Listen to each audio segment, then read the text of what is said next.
biografia. Você se interessa em conhecer a história de pessoas que você admira? Uma pessoa famosa cuja história você gostaria de conhecer? E se você fosse escrever essa história, por onde começaria? O gênero textual que estudaremos neste capítulo é a biografia, um gênero que ajuda a ampliar o nosso conhecimento sobre a pessoa biografada. O capítulo traz a história de Fernando Pessoa e Che Guevara, dois homens cuja história de vida merece ser relatada. Na página 96, iniciamos com a biografia de Fernando Pessoa, suas obras e seus pseudônimos Álvaro de Campos, Ricardo Reis e Alberto Caeiro. Os pseudônimos eram nomes falsos que ele utilizava para assinar suas obras. Álvaro de Campos.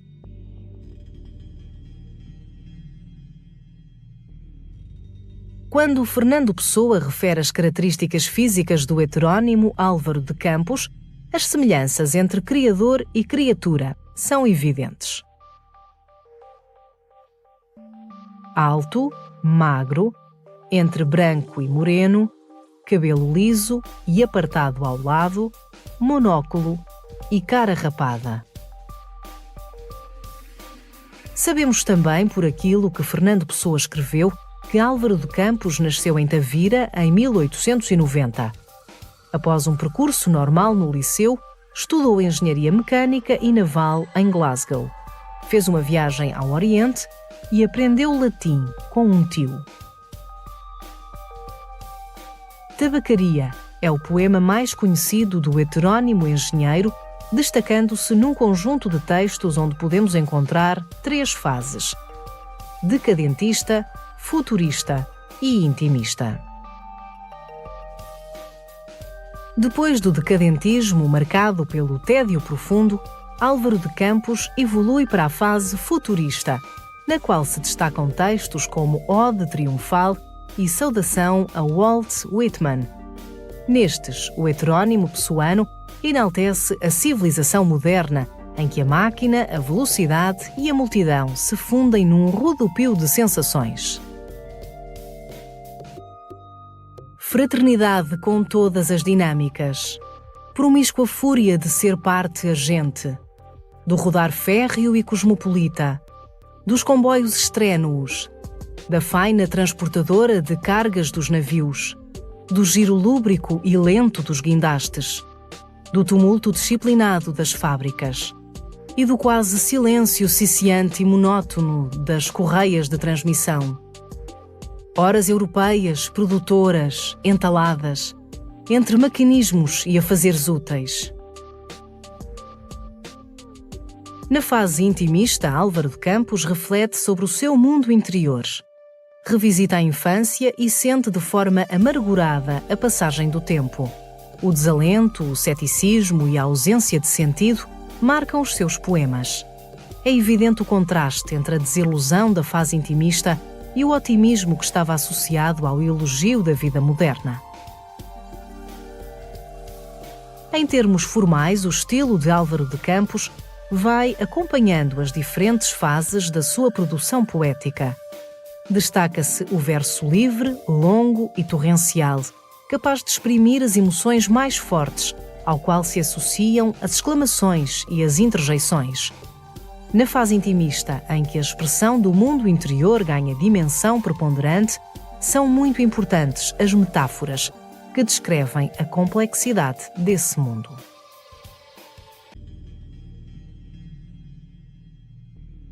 Ricardo Reis é o heterónimo do raciocínio disciplinado. De acordo com o horóscopo elaborado por Fernando Pessoa, seu criador, Reis nasceu a 19 de setembro de 1887, no Porto.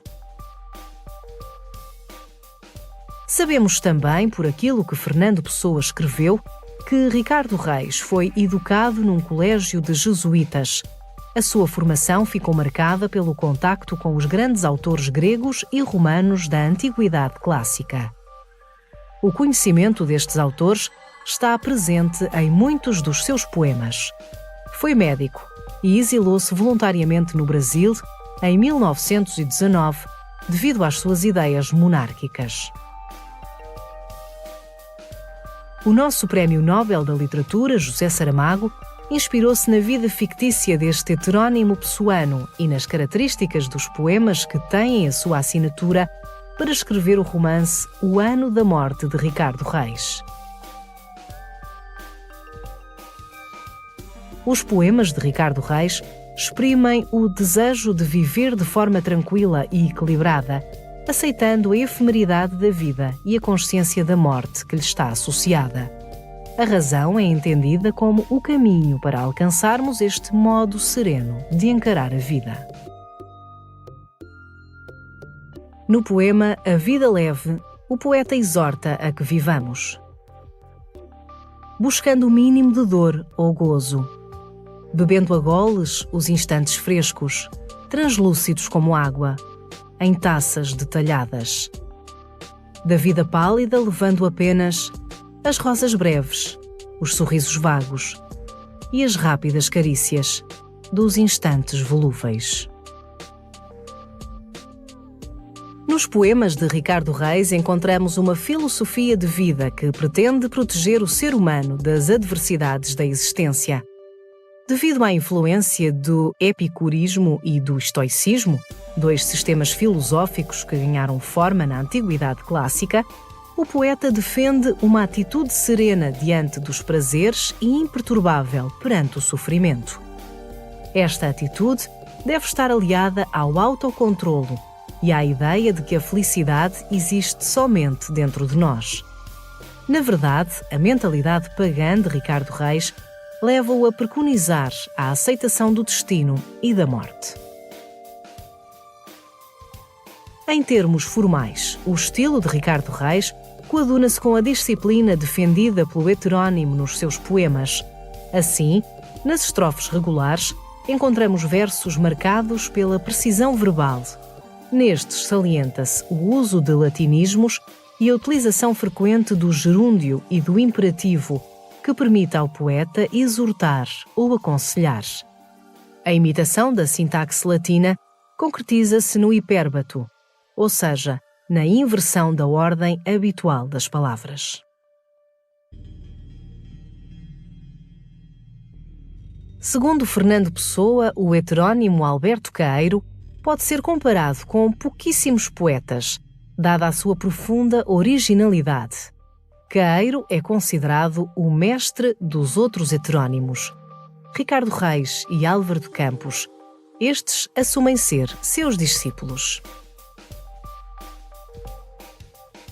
A poesia de Alberto Caeiro exprime a intenção de regressar ao verdadeiro contacto com as coisas e com a realidade.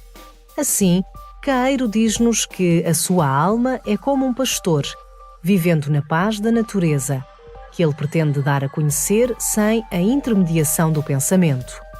Para o poeta, pensar é estar doente dos olhos. O essencial é saber ver.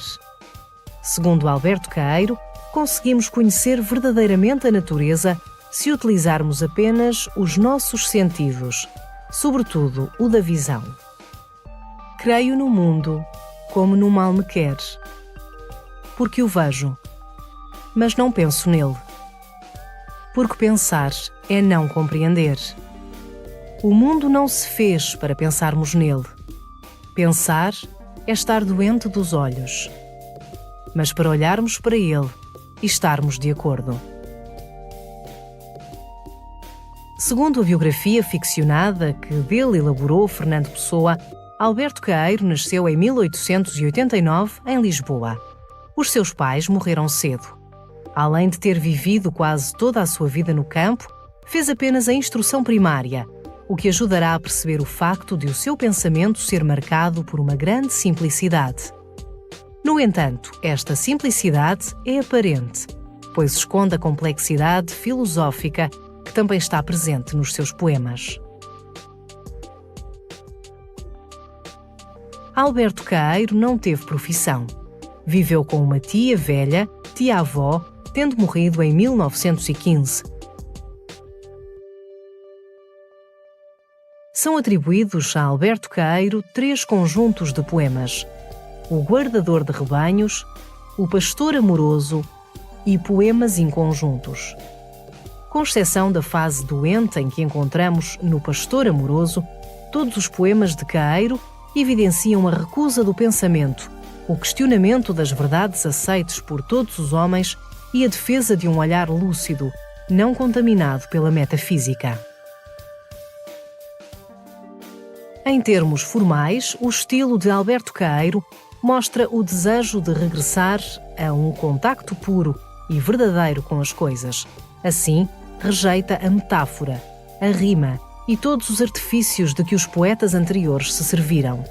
Prefere o verso livre, em estilo coloquial, ou seja, é um poeta que escreve como quem vai falando.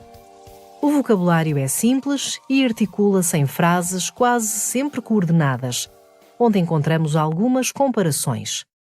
Utiliza muito poucas vezes o adjetivo, porque o propósito de Caeiro não é caracterizar, mas descrever aquilo que existe. A obra Fernando Pessoa, uma quase biografia, é a obra mais completa de referência sobre as pessoas assumidas pelo poeta. Após realizar a leitura que se inicia na página 96, resolvam as questões das páginas 100 a 102. Ao terminar, enviem para o aplicativo de sala de aula, ainda hoje até a meia-noite.